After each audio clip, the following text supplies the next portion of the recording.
Welcome to Content. Today our topic is engineering students career guidance. ఓకేనా ఈ career guidance లో భాగంగా మనం ఈ టాపిక్స్ డిస్కస్ చేద్దాం. Why engineering students feel confused, stress in engineering, real reasons, how to set clear target, if you choose IT path, if you choose core path, stress management tips, smart learning strategy, engineering salary, reality. ఓకేనా, one by one ఒక్కొక్క topic మనం క్లియర్గా తెలుసుకుందాం. Okay, first point చూద్దాం. Why engineering students feel confused. ఎందుకు engineering students confuse అవుతుంటారంటే, most of the students enter engineering ఎలా enter అవుతారంటే without clear goal, ఏ goal లేకుండా డైరెక్ట్గా ఇంజనీరింగ్ ఎంటర్ అవుతారు. Due to family pressure, family వాళ్ళు చెప్తుంటారు కదా ఇంజనీరింగ్ చదువు అని, దానివల్ల. బికాస్ ఫ్రెండ్స్ అందరూ జాయిన్ అవుతుంటారు అని చెప్పి కొంతమంది జాయిన్ అవుతారు. For package dreams, high packages ఉంటాయి కదా మనకి, ఎక్కువ శాలరీ వస్తుందని ఆ డ్రీమ్లో కూడా జాయిన్ అవుతుంటారు. ఈ రీజన్స్ వల్ల ఎక్కువ మంది జాయిన్ అవ్వడం వల్ల వాళ్ళే ఈ కన్ఫ్యూజ్ ఫేస్ చేస్తుంటారు. అయితే వాళ్ళకి ఆఫ్టర్ ఫస్ట్ ఇయర్ లేదా సెకండ్ ఇయర్ అయిన తర్వాత అప్పుడు రియాలిటీ అనేది బయటకు వస్తుంది. ఓకేనా, సో అప్పుడు ఏ క్వశ్చన్స్ వస్తాయి బయటకంటే, what skill should I learn. ఈ ఫస్ట్ ఇయర్ లేదా సెకండ్ ఇయర్ అయిపోయిన తర్వాత వాళ్ళ మైండ్లో కొన్ని క్వశ్చన్స్ వస్తుంటాయి. అందులో ఫస్ట్ ఏంటి, what skill should I learn, ఏం నేర్చుకోవాలి అని. ఇంకోటి కోర్ జాబా లేదా ఐటీ జాబా. ఐటీ అంటే సాఫ్ట్వేర్ జాబ్, కోర్ అంటే మీరు ఏదైతే బ్రాంచ్ తీసుకున్నారో ఆ జాబ్ని మీరు కోర్ జాబ్ అంటాం. ఓకేనా, హైయర్ స్టడీసా లేదా జాబ్ చేయాలా, గవర్నమెంట్ జాబా లేదా ప్రైవేట్ జాబా. ఈ క్వశ్చన్స్ అన్ని మైండ్లో తిరుగుతుంటాయి ఎప్పుడు ఫస్ట్ ఇయర్ సెకండ్ ఇయర్ అయిపోయే టైంకి. ఓకేనా, సో ఇక్కడే ఎక్కువ కన్ఫ్యూజన్ అనేది అందరికీ స్టార్ట్ అవుతుంటుంది. ఎందుకు ఇక్కడికి వస్తే రియాలిటీ బయటకు వస్తుంది కదా, ఇంజనీరింగ్ సబ్జెక్టు, దాని స్ట్రెంత్, ఇంజనీరింగ్ కోర్స్ యొక్క స్ట్రెంత్, ఇవన్నీ బయటకు వస్తుంటాయి. అప్పుడు ఎక్కువ స్టూడెంట్స్ అనేవాళ్ళు కొంచెం కన్ఫ్యూజ్ అవుతుంటారు, ప్యానిక్ అవుతుంటారు. సో ఇక్కడ ఈ కన్ఫ్యూజన్ అనేది పెద్ద ప్రాబ్లం కాదు. ఓకేనా, కన్ఫ్యూజన్ ఈజ్ నార్మల్, ఇది అందరికీ నార్మలే, పెద్ద ప్రాబ్లం అయితే కాదు. కానీ ఏంటి ప్రాబ్లం అంటే, స్టేయింగ్ కన్ఫ్యూజన్ ఈజ్ డేంజరస్. అదే కన్ఫ్యూజన్లో నువ్వు అలా ఉండిపోయావు అనుకో 4 years వరకు, అది మాత్రం డేంజరస్. ఓకేనా, సో ఇది మన కన్ఫ్యూజన్కి మెయిన్ రీజన్ ఏంటంటే, ఎక్కువ మంది ఇంజనీరింగ్ స్టూడెంట్స్ కన్ఫ్యూజ్ అవ్వడానికి రీజన్స్ ఇవి. ఓకేనా, next point, stress in engineering, real reasons. Engineering స్టూడెంట్స్కి స్ట్రెస్ రావడానికి రియల్ రీజన్స్ ఏంటి అంటే ఇవి. ఒకటి ఏంటి, బ్యాక్లాగ్స్ ఉండడం వల్ల విపరీతమైన స్ట్రెస్ వస్తుంది. ఎందుకంటే ఇంకా అవి మీరు కంప్లీట్ చేయలేకపోతుంటారు, ఇంకో 1 by 1 ఒక్కొక్కటి పెరిగిపోతుంటుంది. ప్లేస్మెంట్ ప్రెషర్ ఉంటుంది. అసలు ప్లేస్మెంట్ అనేది అవుద్దా, దానికి ఏ స్కిల్స్ ఉండాలి, నాకు దగ్గర ఆ స్కిల్స్ ఉన్నాయా లేవా అని ఒక గందరగోళం ఏర్పడుతుంది మైండ్లో. ప్లేస్మెంట్స్ వస్తాయా రావా, అసలు నాకు వస్తుంది రాదా, వస్తే టాపర్స్కి వస్తుందేమో, మన వరకు రాదేమో, ఇట్లాంటి ప్రెషర్ ఎక్కువ ఉంటుంది. టాపర్స్కి కూడా ప్రెషర్ ఉంటుంది, అసలు ఈ కాలేజీ ప్లేస్మెంట్లు వస్తాయా రావా, అదో టెన్షన్. నెక్స్ట్, కంపేరింగ్ విత్ ఫ్రెండ్స్తో ఎక్కువ కంపేర్ చేసుకుంటారు. అంటే ఓన్లీ ఆ క్యాంపస్లో ఫ్రెండ్సే కాదు, బయట ఉన్న క్యాంపస్లో కూడా ఫ్రెండ్స్, అంటే వాళ్ళు బాగా చదువుతుంటారు, వాళ్ళకి CGP బాగా వస్తుంది, వాళ్ళకి మార్క్స్ బాగానే ఉన్నాయి, వాళ్ళకి స్కిల్స్ వస్తున్నాయి, నాకు రావట్లేదు అని ఈ కంపారిజన్ స్టార్ట్ అవుద్ది. అక్కడే ఎక్కువ గందరగోళం అనేది స్టూడెంట్ ఫేస్ చేస్తుంది. Next, fear of unemployment. ఎక్కువ మంది ఇంజనీరింగ్ స్టూడెంట్స్ బయట అన్ఎంప్లాయ్మెంట్ మీరు చూస్తుంటారు కదా, దాన్ని దృష్టిలో పెట్టుకొని మీకు కూడా జాబ్ రాదేమో, అన్ఎంప్లాయ్మెంట్ ఉంటుందేమో అనే భయం అనేది డెవలప్ అయిపోవడం వల్ల, ఆ ఫియర్ ఉండడం వల్ల ఎక్కువ స్ట్రెస్ అనేది ఫీల్ అవుతారు. నెక్స్ట్ ఏంటి, ఫ్యామిలీ ఎక్స్పెక్టేషన్స్. ఈ 4 ఒక ఎత్తు అయితే ఇది ఒక్కటి ఒక ఎత్తు. ఫ్యామిలీ ఎక్స్పెక్టేషన్స్, ఆ ఎక్స్పెక్టేషన్స్ మీరు రీచ్ అవుతారా అవ్వలేరని మీకు ప్రెషర్. ఓకేనా, వాళ్ళు కూడా స్ట్రెస్లో ఉంటారు, వాళ్ళ స్ట్రెస్ వచ్చి మీ మీద రుత్తారు. సో వాళ్ళ ఎక్స్పెక్టేషన్స్ మీరు రీచ్ అవ్వలేరేమో అనే భయం. ఎందుకంటే ఒక్కోసారి మీరు లోలో ఉంటారు, మీ CGP కానీ మీ పర్ఫార్మెన్స్ కానీ లో ఉంటుంది, కానీ ఫ్యామిలీ హై ఎక్స్పెక్ట్ చేస్తుంటుంది. ఈ రెండింటిని బ్యాలెన్స్ చేయలేక, నిజం చెప్పలేక, అబద్ధం ఆడలేక దీనివల్ల ఎక్కువ ప్రెషర్ ఉంటుంది. ఇవన్నీ ఆల్రెడీ ప్రెషర్ ఉంటుంది, ఇంకా దీని నుంచి ఇంకా పీక్స్కి వెళ్తుంటుంది. ఇది మేనేజ్ చేయలేకపోతే దీన్ని ఏమవుతుందంటే పెర్ఫార్మెన్స్ బాగోదు. ఆ 4 years ఆ పెర్ఫార్మెన్స్ బాగోదు కాబట్టి ఆబ్వియస్లీ మీరు దేనికైతే భయపడ్డారో ఈ భయాలన్నీ జరుగుతాయి. ఒకవేళ మీరు పెర్ఫార్మెన్స్ పూర్గా చేస్తే జస్ట్ ఇంజనీరింగ్ పాస్ అయ్యి బయటకు వస్తారు, అంటే ఇందులో ఎన్నో డీవియేషన్స్తో బయటకు వస్తారు. వరస్ట్ కేసు ఇందులో ఏం జరుగుద్ది అంటే, ఇలాంటి దగ్గరే ఎక్కువ ప్రెషర్, స్ట్రెస్ ఫీల్ అవ్వడం వల్ల మనం రేర్ కేసెస్ చూస్తుంటాం. సూసైడ్ వరకు వెళ్తుంటాయి. ఓకేనా? సో ఇది మెయిన్ రీజన్స్ ఈ స్ట్రెస్కి. ఓకేనా? నెక్స్ట్ మనం స్ట్రెస్ మేనేజ్మెంట్ గురించి కూడా పాయింట్ ఉంది, దాని గురించి మాట్లాడదాం. క్లియర్? నెక్స్ట్ సో మీరు ఇక్కడ ఏం అర్థం చేసుకోవాలి అని అంటే, ఇంజనీరింగ్ అనేది నిజంగానే హార్డ్. ఇంజనీరింగ్ కోర్స్ అనేది హార్డ్గానే ఉంటుంది, కానీ దానివల్లే ఈ స్ట్రెస్ రాదు. క్లారిటీ లేకపోవడం వల్లే స్ట్రెస్ వస్తుంది, ఆ కోర్స్ వల్ల కాదు. ఓకేనా? Okay. Next point, how to set clear target. ఒక క్లియర్ టార్గెట్ని ఎలా సెట్ చేసుకోవాలి ఇంజనీరింగ్లో ఉన్నప్పుడు అంటే, ఫస్ట్ మీకు మీరుగా క్వశ్చన్ చేసుకోండి. First ask yourself. ఏం క్వశ్చన్స్ అంటే ఈ questions. Do I like coding? నీకు కోడింగ్ నీకు ఇష్టమా లేదా నువ్వు క్వశ్చన్ చేసుకోవాలి. Do I like core subjects? నాకు కోర్ సబ్జెక్ట్స్ ఇష్టమా? అలా. Do I want stable government job? నేను ఒక స్టేబుల్ గవర్నమెంట్ జాబ్ చేయాలనుకుంటున్నానా? Do I want higher studies? లేదా హైయర్ స్టడీస్కి వెళ్ళాలనుకుంటున్నాను. ఈ క్వశ్చన్స్ నువ్వు సెల్ఫ్గా చేసుకున్నప్పుడు నువ్వు ఒకదానికి క్లారిటీగా రావాలి. ఓకేనా? ఇప్పుడు నీ దగ్గర ఉన్న ఆప్షన్స్ ఏంటంటే, చూస్ వన్ ప్రైమరీ టార్గెట్. నీ దగ్గర ఉన్న ఆప్షన్స్లో ఒకదాన్ని ప్రైమరీ టార్గెట్గా చూస్ చేసుకోవాలి. ఆ ఆప్షన్స్ ఏంటి అంటే, ఆప్షన్ 1 ఐటీ జాబ్, అదే software path. Option 2 core job. Core అంటే నీ బ్రాంచ్ ఏదైతే అది, మెకానికల్, సివిల్, ఈసీఈ, కెమికల్ ఇట్లాంటివి. ఓకేనా? Option 3 government exams. కొంతమంది గవర్నమెంట్ ఎగ్జామ్స్ ప్రిపేర్ అవుతారు. ఆప్షన్ 4 హయ్యర్ స్టడీస్, అంటే ఎంటెక్, ఎంబీఏ ఇట్లాంటివి ఆఫ్టర్ బీటెక్. ఓకేనా? ఆప్షన్ 5 ఎంటర్ప్రైనర్షిప్, అంటే ఇదేంటిది బిజినెస్ అనమాట. ఓకే, బిజినెస్ పార్ట్నర్షిప్ లేదా స్టార్టప్స్ ఇలాంటి ఆలోచన ఉంటే ఆప్షన్ 5. సో ఇప్పుడు ఇవి నీ దగ్గర ఉన్న చాయిసెస్. ఈ చాయిస్లో నువ్వు ఒకదాన్ని ప్రైమరీగా టార్గెట్ చేయాలి, అన్నీ ఒకేసారి టార్గెట్ చేయకూడదు. అలా మల్టీ టార్గెట్ చేస్తే ఏమవుతుందంటే ఇంకా నువ్వు ప్యానిక్ అవుతావు. Don't prepare all at once. ఇవన్నీ ఒకేసారి ప్రిపేర్ అవ్వకూడదు, ఏదో ఒకదాన్ని టార్గెట్ చేయి. ఇలా అన్నీ నువ్వు ఒకేసారి ప్రిపేర్ అయితే స్ట్రెస్ పెరుగుద్ది, దేంట్లో కూడా నీకు క్లియర్ స్ట్రెంగ్త్ అనేది రాదు. Next point, if you choose IT path. మీరు ఐటీ పాత్ని చూస్ చేసుకుంటే మీరు దేని మీద ఫోకస్ చేయాలంటే, ఫోకస్ ఆన్ ప్రోగ్రామింగ్ బాగా నేర్చుకోవాలి. ఏంటి? జావా, పైథాన్, C++ ఇలాంటివి. డేటా స్ట్రక్చర్స్ బాగా నేర్చుకోవాలి, ప్రాజెక్ట్స్ చేయాలి, ఇంటర్న్షిప్స్ చేయాలి. ఇలా ఈ 4 వీటి మీద ఫోకస్ చేస్తేనే ఐటీ పాత్లో మీరు స్ట్రాంగ్గా ఉంటారు, మీరు అందులోనే జాబ్ చేయగలరు. ఇట్లాంటి దీంట్లో మీకు ఏం జాబ్స్ వస్తాయంటే, so companies like Infosys, Google, TCS ఇట్లాంటివి మీకు జాబ్ ఆపర్చునిటీస్ ఇస్తుంటాయి. సో అప్పుడు కూడా ఎలా అంటే, based on skill. Only certificate ఉంటే మీకేమీ ఐటీ జాబ్ రాదు, స్కిల్ ఉండాలి. ఓకేనా? క్లియర్? అలా కాకుండా if you choose core path, అంటే ఐటీ కాదు కోర్ పాత్. కోర్ అంటే మీ బ్రాంచ్ ఏదైతే ఉందో ఆ బ్రాంచ్ రిలేటెడ్గా ఉండే జాబ్ చేయడం కోసం అయితే మీరు ఏం ఇంప్రూవ్ చేసుకోవాలంటే, ప్రాక్టికల్ నాలెడ్జ్ ఇంప్రూవ్ చేసుకోవాలి. అంటే ఏంటి? మీరు చదువుతున్న కాన్సెప్ట్స్ ఏవైతే ఉంటాయో ఆ 3 years కోర్లో ఆ కాన్సెప్ట్స్ని ప్రాక్టికల్గా అర్థం చేసుకోవాలి. సో ప్రాక్టికల్ నాలెడ్జ్ ఇంప్రూవ్ ఉండాలి. నెక్స్ట్ ఏంటి? సాఫ్ట్వేర్ టూల్స్ నేర్చుకోవాలి. మీ బ్రాంచ్కి రిలేటెడ్గా సాఫ్ట్వేర్ టూల్స్ ఉంటాయి, ఆ టూల్స్ని మీరు ఖచ్చితంగా నేర్చుకోవాలి. ఇది కాదు, ఇది ప్యూర్ సాఫ్ట్వేర్. అక్కడ కాకుండా ఇది బ్రాంచ్ రిలేటెడ్గానే కొన్ని సాఫ్ట్వేర్ టూల్స్ ఉంటాయి, అవి మీరు స్ట్రాంగ్గా నేర్చుకోవాలి. ఫర్ ఎగ్జాంపుల్ AutoCAD ఇట్లాంటివి. Next industrial training. ఈ 4 years కోర్సులోనే ఉంటుంది ఈ పార్ట్. ఓకేనా? ఇండస్ట్రియల్ ట్రైనింగ్ ఉండాలి, ఫీల్డ్ ఎక్స్పీరియన్స్ ఉండాలి.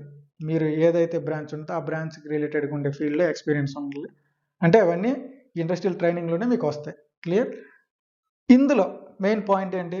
Core jobs need patience and strong basics. Core job రావాలంటే ఏమేమి ఉండాలి? పేషెన్స్ ఉండాలి, కొంచెం టైం పడుతుంది. ఇంకోటి స్ట్రాంగ్ బేసిక్స్ అనేవి ఉండాలి. ఈ విధంగా అయితే మీరు కోర్లో సెటిల్ అవ్వగలరు. క్లియర్? ఇది అర్థం చేసుకోండి. Next point, stress management tips. Engineering స్టూడెంట్స్కి ఉండే స్ట్రెస్ ఎలా మేనేజ్ చేయాలి? ఓకేనా? చూడండి, stop comparing with toppers. First of all టాపర్స్తో కంపేర్ చేసుకోవద్దు. మీ కెపాసిటీ మీది, వాళ్ళ కెపాసిటీ వాళ్ళది. వాళ్ళతో కంపేర్ చేస్తే మీరు ప్యానిక్ అవుతారు, ఇంకా స్ట్రెస్ పెరుగుద్ది. దాన్ని మీరు ముందు స్టాప్ చేయాలి. సో లిమిట్ సోషల్ మీడియాకి వీలైనంత దూరంగా ఉండాలి. సో దాన్ని మీరు తగ్గించుకుంటే మీ టైం మేనేజ్మెంట్ ఈజీ అవుద్ది, స్ట్రెస్ కూడా తగ్గుద్ది. చాలా మీరు కొన్ని సక్సెస్ స్టోరీలు అంటారు, ఈజీగా సక్సెస్ అయిపోయారని, కొంతమంది ఫెయిల్ అయ్యారని, ఏవైనా మిమ్మల్ని డిస్టర్బ్ చేస్తాయి. ఇద్దరు పాజిటివ్ కేసు డిస్టర్బ్ చేస్తే నెగిటివ్ కేసు కూడా డిస్టర్బ్ చేస్తుంది. సో చూసుకోండి, టైం వేస్ట్, ఇంకా మీరు మెంటల్గా కూడా డిస్టర్బ్ అవుతారు. ఇది ఈ exercise 20 minutes daily, 20 to 30 minutes అంటే ఒక half an hour daily exercise చేయాలి. ఎక్సర్సైజ్కి ఏముందిలే, ఎక్సర్సైజ్ చేస్తే చేయకపోతే అనుకుంటారు. మీ బాడీకి ఎక్సర్సైజ్ చేయడం వల్ల ఆ బెనిఫిట్స్ ఏంటనేది చేసిన వాళ్ళకి అర్థమవుతుంది, చేయని వాళ్ళకి అర్థం అవ్వదు.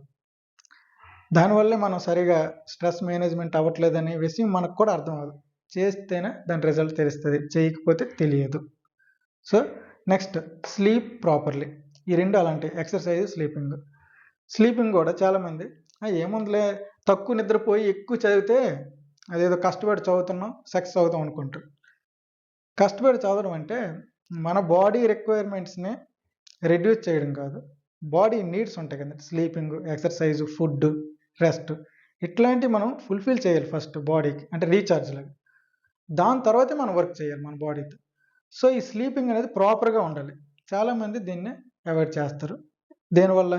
మొబైల్ యూసేజ్, అంటే సోషల్ మీడియా, మూవీస్, ఇట్లాంటివన్నీ స్లీపింగ్. లేదంటే ఇంకొందరు ఎలా అంటే బాగా చదవాలని చెప్పి అంటే లేట్ నైట్ చదువుతారు, ఎర్లీ మార్నింగ్ అందరికంటే ముందు నిద్ర లేవాలి చదవాలని చెప్పి ఆ కాంపిటీషన్కి సరిగా నిద్రపోకుండా ఈ స్లీపింగ్ అనేది అవాయిడ్ చేస్తుంటారు. ఓకేనా? అది కూడా మీకు ఖచ్చితంగా మీకు స్ట్రెస్ పెంచితే తప్ప ఎఫెక్టివ్గా పనిచేయలేరు, చదివినా అర్థం కాదు, ఆ డే అంతా మీకు క్లమ్జీగా ఉంటుంది. నెక్స్ట్ ఏం చేయాలి? Next make weekly goals. అంటే ఎవ్రీ వీక్ మీరు ఒక గోల్ పెట్టుకోవాలి. ఈ వీక్ ఇది నేర్చుకోవాలి, ఇది టార్గెట్, ఇది కంప్లీట్ చేయాలి అని అలా ఒక గోల్ పెట్టుకోవాలి. సో లాస్ట్ ఈ సెంటెన్స్ చూడండి ఒకసారి. Your life is not decided by one semester results. చాలామంది ఎక్కువ ప్యానిక్ అయ్యేది సెమిస్టర్ రిజల్ట్స్ దగ్గర. Especially first year first semester result రాగానే ఇంక లైఫ్ డిసైడ్ అయిపోయింది, ఇంక నేను వేస్ట్ అనుకుంటారు తక్కువ స్కోర్ వచ్చినప్పుడు. అలాగే ఏ సెమిస్టర్ రిజల్ట్ వచ్చినా ఆల్మోస్ట్ అలాగే వాళ్ళు ప్యానిక్ అవుతుంటారు. ఒక సెమిస్టర్ రిజల్ట్ వల్ల మీరు ఏమీ ఫెయిల్ అయినట్టు కాదు. సో మీరు దాన్ని ఇంప్రూవ్ చేసుకుంటూ నెక్స్ట్ ఫర్దర్గా దాన్ని ఎలా అయితే మీరు ముందు ఏవైతే మిస్టేక్స్ ఉన్నాయో అవి తగ్గించుకొని మీరు వెళ్తే సరిపోద్ది. అంతేగాని ఒక్క సెమిస్టర్ రిజల్టే మొత్తం నీ ఇంజనీరింగ్ కెరియర్ని, నీ లైఫ్ని మొత్తం డిసైడ్ చేయదు. క్లియర్? దాని గురించి మీరు ప్యానిక్ అవ్వద్దు ఎట్టి పరిస్థితుల్లో కూడా. ఆ తర్వాత పాయింట్ వచ్చేసి ఏంటి, ఇది కాకుండా స్మార్ట్ లెర్నింగ్ స్ట్రాటజీ. ఈ స్మార్ట్ లెర్నింగ్ స్ట్రాటజీలో మనం ఓన్లీ అంటే మీరు ఇప్పుడు లోవర్ క్లాస్ వరకు ఏదో ఒకటి గుర్తుపెట్టుకొని కంటెస్ట్ పెట్టేస్తుంటారు. అలా కాకుండా ఇక్కడ ఎలా నేర్చుకోవాలి ఇంజనీరింగ్లో అంటే 3 రూల్స్ ఉంటాయి. లెర్న్ కాన్సెప్ట్ని క్లియర్గా నేర్చుకోవాలి. ప్రాక్టీస్ ప్రాబ్లమ్స్ ప్రాక్టీస్ చేయాలి. Build small project.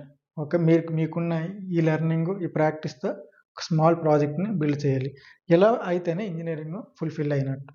అప్పుడు యాజ్ ఏ ఇంజనీరింగ్ స్టూడెంట్గా నువ్వు సక్సెస్ అయినట్టు. అలాంటి స్మార్ట్గా నేర్చుకోండి, అన్నీ అవాయిడ్ చేసి. చూడండి, engineering is practical field. Engineering అనేది ప్రాక్టికల్ ఫీల్డ్. ఓన్లీ ఏదో గుర్తుపెట్టుకున్నా లేదంటే ఏదో స్కోర్ కార్డు వస్తే దాంతో జాబ్ వచ్చేది ఇట్లాంటివన్నీ కాదు, ప్రాక్టికల్గా నేర్చుకోవాల్సిన కోర్స్ ఇది. ఓకేనా? Next point, engineering salary reality. అసలు ఇంజనీరింగ్లో ఎంత శాలరీ వస్తుంది, దాని రియాలిటీ ఏంటి? Only skilled students get high packages. చూడండి, ఇక్కడ మార్క్స్ కాదు. మార్క్స్ అనేవి ఓకే, ఇంటర్వ్యూలోన లేదంటే మీకు స్కిల్ టెస్ట్ పెట్టేటప్పుడు మార్క్స్ చూస్తారు. ఓన్లీ మార్క్స్ వల్ల మాత్రమే హై ప్యాకేజ్ రాదు. స్కిల్ ఉండాలి. స్కిల్ అంటే ఏంటి? నువ్వు చదివిన కోర్ సబ్జెక్టులో నీకు క్లియర్గా స్ట్రెంగ్త్ ఉండాలి, దాని ద్వారా నువ్వు వర్క్ చేయగలగాలి. ఓకేనా? So only skilled student get high packages, ఇది గుర్తుపెట్టుకోండి. మరి రిమైనింగ్ ఎవరు అంటే average salary is moderate. Average salary అనేది రిమైనింగ్ వాళ్ళకి వస్తుంటుంది. అంటే ఫర్ ఎగ్జాంపుల్ బాగా హై స్కిల్ ఉన్నోడికి హై ప్యాకేజ్ వచ్చింది, యావరేజ్ స్కిల్ ఉన్నోడికి యావరేజ్ ప్యాకేజ్ వచ్చింది అనుకుందాం.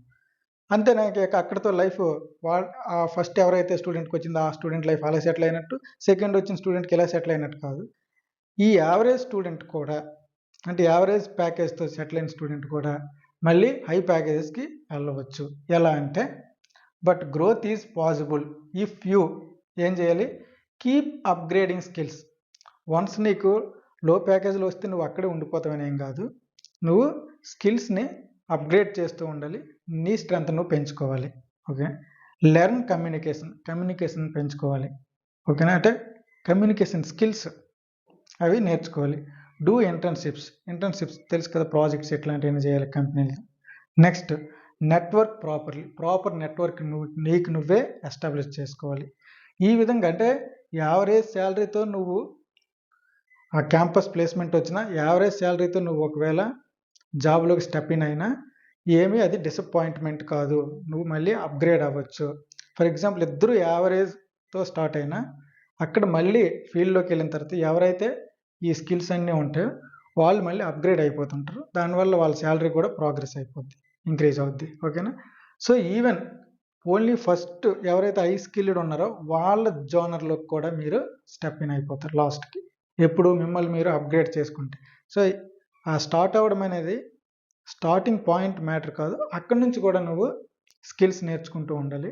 ఏ స్కిల్స్ లేకపోతే ఇంజనీరింగ్లో జాబ్ రాదు. సో ఓన్లీ ఇంజనీరింగ్ కంప్లీట్ చేసి ఇంజనీరింగ్ సర్టిఫికేట్ ఉంటే ఎక్కడ జాబ్ రాదు. సో ఇది మీరు గుర్తుపెట్టుకోండి. ఏదో ఇంజనీరింగ్ కంప్లీట్ అయిపోయింది, ఇంజనీరింగ్ అయిపోతే ఏదో జాబ్ వస్తుంది అనుకోవద్దు. ఒకవేళ ఎక్కడో దగ్గర జాబ్ వచ్చినా ఆ ఫీల్డ్లో నీకు ఏ స్కిల్ లేకపోవడం వల్ల నువ్వు వర్క్ చేయలేవు కాబట్టి ఆటోమేటిక్ టెర్మినేట్ అయిపోతావు. సో క్లియర్గా తెలుసుకో, ఇంజనీరింగ్ కంప్లీట్ అయినంత మాత్రాన జాబ్స్ రావు. ఒకవేళ వచ్చినా అది ఆ జాబ్ అనేది స్టేబుల్గా ఉండదు.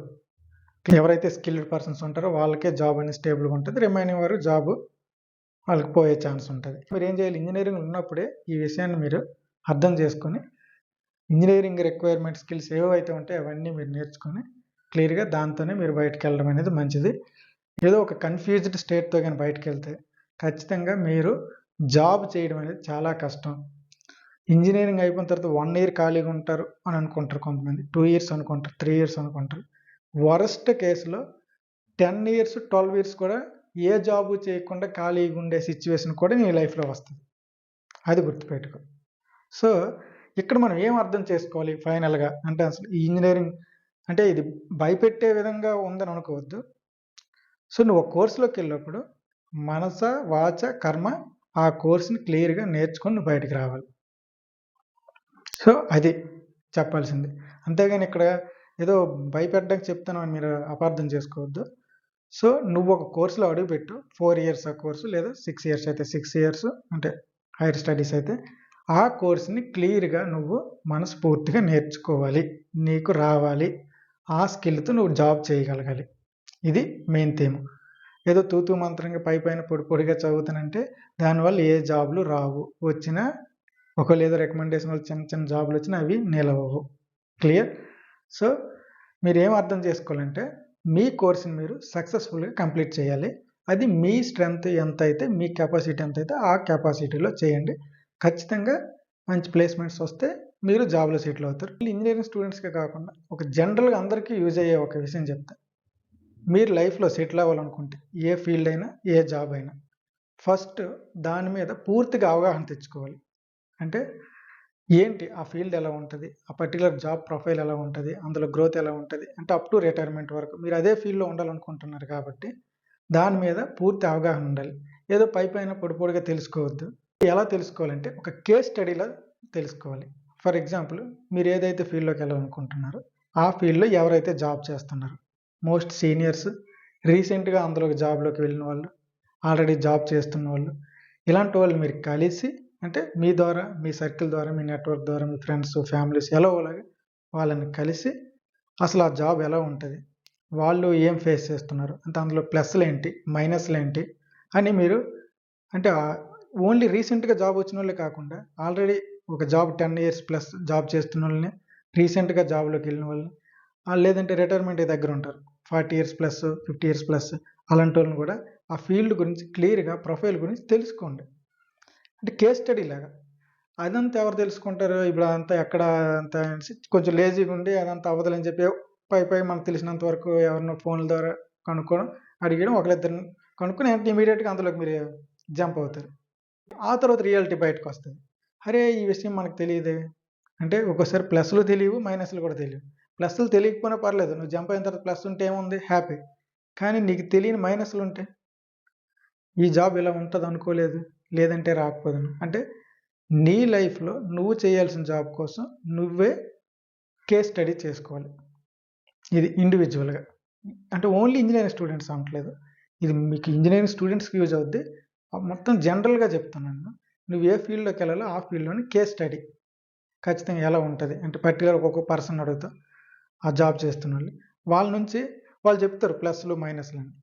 వాళ్ళు చెప్పిందే కాకుండా అందులో అంతరార్థాన్ని కూడా నువ్వు గ్రహించాలి. అంటే వాళ్ళు బయటికి ఇప్పుడు ఒక్కొక్క పర్సన్ ఒక్కొక్క దాన్ని మైనస్ చెప్తుంటారు. అదే మైనస్‌ని ఇంకో పర్సన్ ప్లస్‌గా చెప్తారు. సో, ఇప్పుడు నువ్వు దాన్ని ఎలా అడాప్ట్ చేసుకుంటావు అని వాళ్ళు చెప్పిన దాన్ని ఐసోలేట్ చేసుకొని, నీకు నువ్వు ఒక డెసిషన్‌కి రావాలి. అలా వచ్చినప్పుడే నువ్వు ఏదైతే ఫీల్డ్‌లో జాబ్ అనుకున్నావో ఆ జాబ్ హ్యాపీగా చేయగలవు. ఇదంతా ఒక ఎత్తయితే అంటే జాబు గెయిన్ చేయడం ఒక ఎత్తయితే, జాబ్ చేయడం చాలా పెద్ద ప్రాజెక్ట్ అది. అంటే ఫర్ ఎగ్జాంపుల్ నీకు 25 ఇయర్స్‌లో జాబ్ వస్తే 65 వరకు చేస్తావు. 60 లేదా 65 వరకు. చాలా పెద్ద స్పాన్. అంటే చాలా కేర్‌ఫుల్‌గా ఉండాలి. సో, ఇవన్నీ తెలుసుకొని క్లియర్‌గా ఇప్పటి నుంచే ప్లాన్ చేసుకొని క్లియర్‌గా మీరు చదివితే no problem. All the best. Thank you.